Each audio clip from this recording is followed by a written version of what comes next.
Polemik Malaysia sebagai sebuah negara Islam bukan satu perkara baru. Setiap menjelang pilihan raya umum, perkara ini dijajah oleh PAS sebagai modal politik dan dijadikan agenda penting perjuangan mereka sejak sekian lama.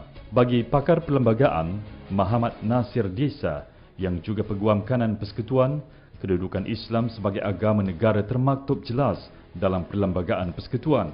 Kita amatlah tidak adil dan kita sebenarnya bersikap zalim kepada diri kita sendiri, kepada negara kita sendiri, untuk meletakkan bahawa negara kita adalah negara sekular. Sedangkan dalam perlembagaan sendiri, dalam perkara 3 menjelaskan bahawa Islam adalah agama negara. Sejarah membuktikan bahawa Malaysia tidak pernah bersifat sekular atau tidak beragama.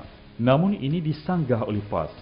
Bagi mereka, metod Salafi yang menjadikan Al-Quran dan Al-Sunnah sebagai sandaran utama bukan asas negara ini. Justru Malaysia tidak boleh dianggap sebagai negara Islam. Sejarah membuktikan PAS menukar rentak mengenai Islam di Malaysia mengikut strategi yang diperlukan bagi memenangi pilihan raya. Pada tahun 1981, Presiden PAS, Datuk Seri Abdul Hadi Awang mengkafirkan UMNO kerana didakwa mempertahankan perlembagaan penjajah. Kita menentang UMNO bukan kerana lama dia UMNO. Kita menentang Barisan Nasional bukan kerana dia lama Barisan Nasional. Kita menentang dia kerana dia mengekalkan perlembagaan penjajah.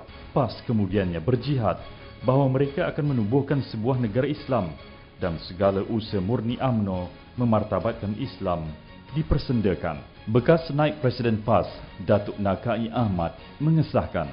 Sehingga Haji Hadi seolah-olah mengajak orang-orang PAS supaya menolak pembangunan negara kita ini, menolak kegiatan-kegiatan ekonomi, pendidikan dan sebagainya, kerana ini adalah hal-hal yang berkaitan dengan soal duniawi yang Nabi dulu, yang ayat Quran tolak dulu, dan kemudian mendukung PAS walaupun susah, walaupun miskin, walaupun itulah. Amanat Hadi kononnya perlembagaan negara adalah sekular jelas adalah fitnah. Peredaran zaman menyaksikan PAS dibuai kegairahan mendapatkan kuasa politik. Amanat Hadi ditinggalkan dan diganti pula konsep lain untuk menghalalkan kerjasama dengan DAP dan PKR. Dulu tak dikatakan kafir kalau kita bercampur dengan orang kafir, membentuk kerajaan bersama orang kafir. Tetapi sekarang ni bagaimana? Hasan juga mempersoalkan kewarasan bekerjasama dengan DAP dan PKR yang didakwanya jelas menolak usaha penubuhan sebuah negara Islam.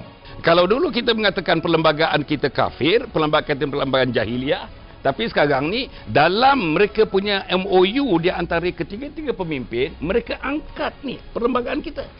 Kita akan menegakkan sebuah negara yang akan mempertahankan perlembagaan. Disebut itu. Kesungguhan Hadi mengubah hala tuju PAS terserlah pada muktamar tahunan PAS pada tahun 2011. Akhirnya, Hadi mendakwa belum tiba masanya untuk parti itu membentuk negara Islam, isu yang menjadi duri dalam daging dalam hubungannya bersama DAP sebelum ini. Menurut Hadi, PAS akan meneruskan gagasan negara berkebajikan. Motif di sebalik penukaran konsep itu didedahkan oleh orang PAS sendiri. Kita tengok bila kita guna pendekatan tersebut, pendekatan yang dilihat dalam konteks yang lebih objektif, lebih menarik, dan orang bukan Islam dia tidak rasa tertekan. 30 tahun dahulu ketika Hadi mengkafirkan UMNO menerusi amanat Hadi, Malaysia adalah sebuah negara Islam. Bahkan kalau kita pergi, banyaklah negara-negara Arab yang saya telah jelajah di Yaman, di Sudan, di Egypt, di Jordan, sampai ke Turki, sampai kata-kata kan. Orang sentiasa menghormati Malaysia sebagai satu contoh negara dan masyarakat Islam yang dicontohi.